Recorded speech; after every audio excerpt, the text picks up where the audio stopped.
राजेश जोशी वर्तमान भ्रष्ट व्यवस्था पर अपना विचार व्यक्त करता है। एक ऐसा कवि है जिसने घर की याद नाम की 8वीं कविता है। देखिए, घर और याद दो शब्द हैं। याद भावुकता का व्याख्या है और घर यह भावना बढ़ाने वाले, भावुक रिश्ते बताने वाली व्यवस्था है।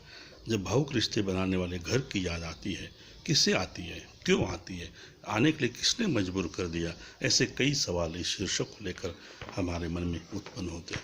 छात्रों, राजेश जोशी का जन्म नरसिंहगढ़ में 1946 में हुआ। स्वतंत्र भारत की स्थिति का पढ़ा पला यह कवि है। उन्हें समकालीन कविता के हस्ताक्षर के रूप में उसे याद किया जाता है। उनकी कविता में वैज्ञानिक दृष्टिकोण है, सामाजिक दृष्टि है। पत्रकार, अध्यापक बनकर काम करने वाले यह कवि जर्मन, रूस, अंग्रेजी में अपनी कविताएं लिखता है। उनकी कविता जीवन में संकट के समय आस्था उत्पन्न करती है। 6 काव्य संग्रह, 3 नाटक, 2 कहानी संग्रह उनके नाम पर है। 2 पंक्तियों के बीच ये कविता संग्रह को 2002 में साहित्य अकादमी का पुरस्कार मिला। उनकी रचना में स्थानीय भाषा, बोली, शब्दों का बहुत बड़ा प्रयोग है। तो देखिए, घर की याद कविता 2 पंक्ति के बीच इस काव्य संग्रह से ली है। प्रस्तुत कविता में वर्तमान शिक्षा प्रणाली में व्याप्त भ्रष्टाचार और उससे प्रभावित, उससे शोषित अध्यापक वर्ग और उसका परिवार रेखांकित किया है। भ्रष्टाचार का शिकार बना अध्यापक कवि को जागरूक करता है, उसके मन को जागरूक करता है। शिक्षक का तबादला होने के लिए लोग सरकार को पैसे देने पड़ते हैं। यह लेन देन की व्यवस्था जिससे परिवार टूट जाता है, अकेला रहने वाला, परिवार से दूर रहने वाला, यह शिक्षक की व्यथा यह कवि ने स्पष्ट की है।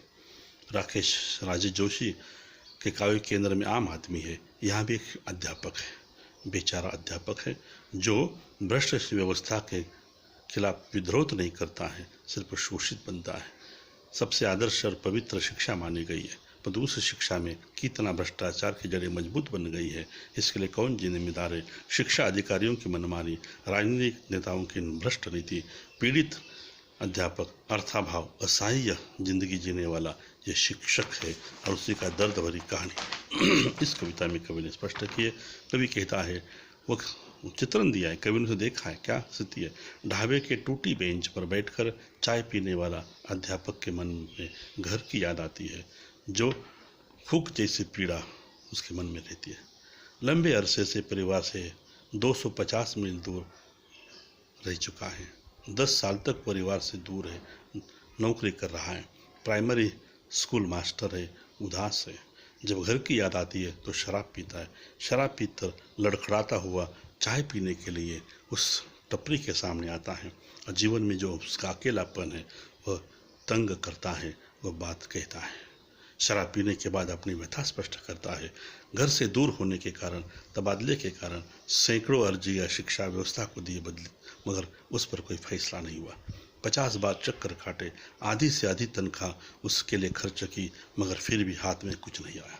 जाने आ जाने में कितना खर्च हुआ, अधिकारियों से कितनी प्रार्थना की, कितनी बार गिड़गिड़ाया, कितनी बार मिन्नत मांगी, मगर उस अधिकारी के मन पर कोई प्रभाव नहीं हुआ, क्योंकि व्यवस्था ही बिगड़ी है। अधिकार लोग सिर्फ पैसा चाहते हैं और इसलिए मास्टर के पास पैसे नहीं है। परिवार को पैसा देना, यातायात करना, खर्च करना, और इसलिए कहता है निर्वसन सबसे बहुत बड़ी पीड़ा होती है। निर्वसन मतलब परिवार से दूर रहना। और इसलिए कभी कहता है अध्यापक की मुक्ति बहुत बड़ी प्रश्न है। मास्टर पर शराब पीता है और उसकी उम्मीद नष्ट होती है। अंत में वो तबादले के लिए पैसे तो नहीं होने के कारण बेचारा अध्यापक तड़पता है, घर की याद में तड़पता है। इसलिए याद होना। इस भ्रष्ट व्यवस्था में अध्यापक गालियाँ भी देता है, रोता भी है, चिल्लाता भी है। देखने वाली जनता उसे तमाशा मानती है, देखती है कि मास्टर दुखी है। मास्टर की व्यथा को वे मनोरंजन का साधन मानते, मगर कोई विद्रोह नहीं करता है। उसे बहुरूपिया माना जाता है। उसकी मन की व्यथा को दबाकर दूसरों का मन बहलाने वाला ये बहुरूपिया मास्टर है। बहुरूपिया जैसा व्यक्ति अपना व्यक्तिगत दुख भूल जाता है और जब जनता का मनोरंजन करता है, अपना दुख भूलकर बच्चों को पढ़ाने वाला यह मास्टर है।